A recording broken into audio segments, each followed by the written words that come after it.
حضرت سیدنا امام حسین رضی اللہ تعالیٰ عنہ گھوڑے پہ تشریف فرما تھے. اب تو بڑا برا حال ہے, لوگ صحابہ کو برا کہتے ہیں اہل بیت کا نام لے کے. میں کہتا ہوں ہمیں تو اہل بیت سے پیار کرنا ہی صحابہ نے سکھایا ہے. انہوں نے بتایا ادب کیا ہے.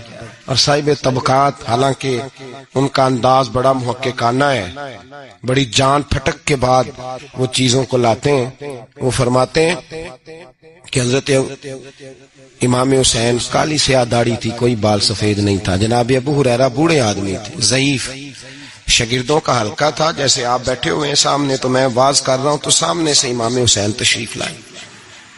آپ ایک جگہ بیٹھ کے حدیثیں بیان کر رہے تھے. امام حسین آئے تو تازی تازی بارش ہوئی تھی مدینے میں, تازی تازی. چھوٹے چھوٹے حوض پانی کے بنے ہوئے تھے, چھوٹے چھوٹے, جو گہری جگہ ہوتی ہے نا وہ پانی بھر جاتا ہے. تو حضرت امام حسین جیسے ہی زمین پہ پیر رکھا تو پانی کے حوض میں آپ کا پیر چلا گیا, کیچڑ لگ گئی. شاگردوں اور مریدوں میں سے اٹھ کے کسی کی دستبوسی کرنا خاصا مشکل ہوتا ہے.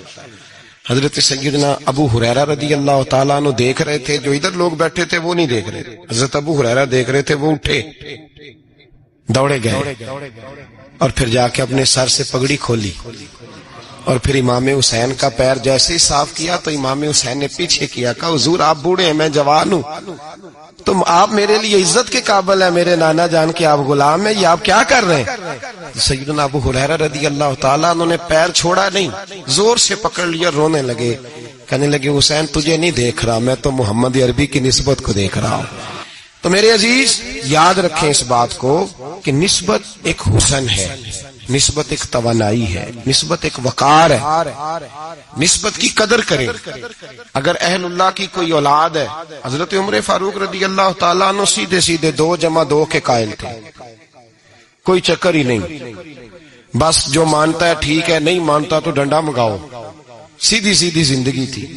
لیکن نسبت پر, پیار پر, خلوص پر, وفا پر حضرت عمر کا بھی کوئی سمجھوتا نہیں. امام اعظم ابو حنیفہ رحمت اللہ علیہ, امام صاحب سے سند لینے کے لیے لوگ ہزاروں میل کا سفر کرتے, ہزاروں میل کا. اب تو پرائمری ٹیچر بیچارہ جا رہا ہو نا سائیکل پہ, تو اس کا شاگرد لین کروزر پہ گزرتا ہے تو کئی دفعہ استاد پہ دھواں چھوڑ جاتی ہے اس کی گاڑی, اسے پتہ ہی نہیں کہ کتنی قدر والے معاملات ہیں یہ. حضرت سیدنا امام اعظم, لاکھوں لوگ, کروڑوں لوگ آج بھی ان کی تقلید کرتے ہیں. امام صاحب کا قول دنیا میں حجت کے طور پہ مانا جاتا ہے. آپ کے شاگرد کہتے ایک باغ میں بیٹھ کر ہم کچھ لکھ رہے تھے, بہت ساری کتابیں بکھری ہوئی ہیں چاروں جانب. جب آدمی تحریر کرتا ہے نا, جو مصنف کتابیں لکھنے والے ہیں, وہ دنگل کا سما ہوتا ہے, ادھر چیز بکھری ہے, کوئی ادھر چیز بکھری ہے, بڑے ان کے معاملات سخت ہو جاتے ہیں. تو کہتے ہیں کہ بڑا بکھرا ہوا سامان تھا, ہم ایک باغ میں بیٹھے تھے, کھلی فضا میں کام ہو رہا تھا. تو بعضوں کا شاگرد بھی بٹھائے جاتے ہیں, حوالے ڈھونڈو, تو بخاری دیکھ, تو مسلم دیکھ, بٹھائے جاتے ہیں ساتھ. شاگرد بھی بیٹھے ہوئے تھے. تو کہتے ہیں بچے باہر گیند سے کھیل رہے, ایک گیند آ گئی باغ میں, ایک چھوٹا سا بچہ گیند لینے آیا تو امام صاحب اٹھ کے کھڑے ہو گئے, بچہ گیند لے کے چلا گیا. اب بچے کھیلتے ہیں تو کتنی دفعہ گیند آئے گی, پھر دوبارہ وہ گیند آ گئی, وہی بچہ پھر آیا, شاید اس کی ڈیوٹی یہ تھی. وہ جب دوبارہ آیا تو امام اعظم پھر کھڑے ہو گئے. وہ تیسری دفعہ آیا تو امام صاحب پھر کھڑے ہو گئے. اب شاگرد بیچارے اکتا گئے کہ ہم اتنی مشکل سے نوٹ سیدھے کرتے ہیں, بابا اٹھتا ہے تو کتابیں پھر بکھر جاتی. 3-4 دفعہ ہوا تو ایک شاگرد کہنے لگے حضور بس بھی کریں گے تو 100 دفعہ آئے گا, تو آپ بوڑھے آدمی ہیں, گھٹنوں میں درد بھی, آپ 100 دفعہ کھڑے ہوں گے. تو امام صاحب فرمانے لگے یہ 1000 دفعہ بھی آیا تو میں 1000 دفعہ کھڑا ہو جاؤں گا. کہا کیوں؟ فرمانے لگے اس لیے کہ یہ میرے استاد کا پوتا ہے, یہ میرے استاد کا, یہ ان کا پوتا ہے, تو میں نے وہاں سے خیر لی ہے, میں ان کی نسلوں کی بھی تابعداری کروں گا. وہ جتنی دفعہ آئیں گے میں اٹھ کے, یہ بے مروت سا زمانہ ہے, بے کیف سا, اس میں خشکی ہی خشکی پائی جاتی ہے. وہ لوگ جو بیٹھے ہیں دروازوں پر, لیکن نا نبی پاک صلی اللہ علیہ وسلم نے یہ نہیں فرمایا کہ میری فاطمہ کی بڑی فضیلت ہے, یہ تہجد گزار ہے. حضرت بی بی صاحبہ کے لیے یہ لفظ میرے نبی پاک صلی اللہ علیہ وسلم نے کہیں نہیں بیان فرمایا کہ میری بیٹی قائم اللائل ہے, صائم الدہر ہے, یہ بہت بڑی عالمہ ہے, یہ آپ کو نہیں ملیں گی. حضور نے فرمایا بس میری بیٹی ہے.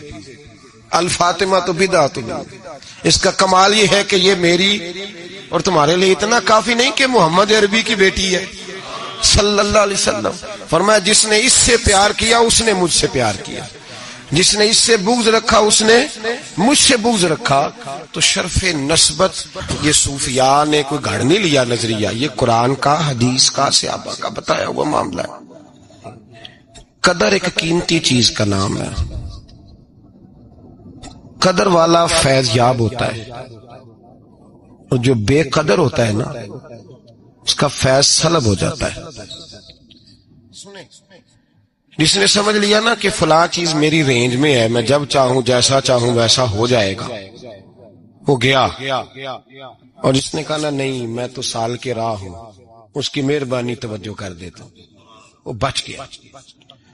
اللہ قرآن مجید میں فرماتے ہیں کہ تم اپنے رب کا ادراک نہیں کر سکتے، تم اسے قید کر سکتے، سوچوں میں آنکھوں میں وہ قید ہو سکتا. اسے مانتے جاؤ، اس کا قرب تلاش کرتے جاؤ، اس کے رستوں پہ چلتے جاؤ، اسے قابو کرنے کی کوشش نہ کرنا. یہ جو قابو والا معاملہ ہے نا یہ ٹھیک نہیں.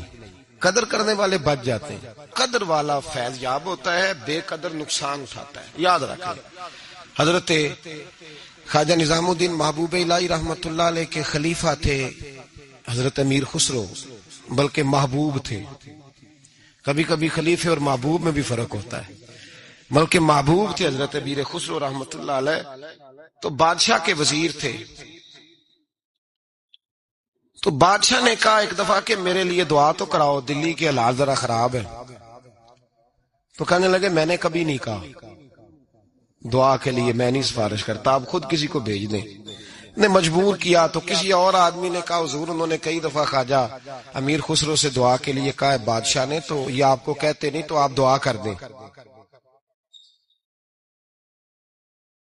حضرت خواجہ نظام الدین صاحب کہنے لگے بادشاہ سے کہو میں نہیں تیرے لیے دعا کرتا، دعا کرانی ہے تو حضرت ابو علی قلندر کے پاس پانی پت جائے، وہ دعا کریں گے تو حالات صحیح ہو جائیں گے دلی کے. حضرت امیر خسرو نے جا کے بتا دیا کہ وہ کہتے ہیں وہاں سے دعا کراؤ، ادھر سے.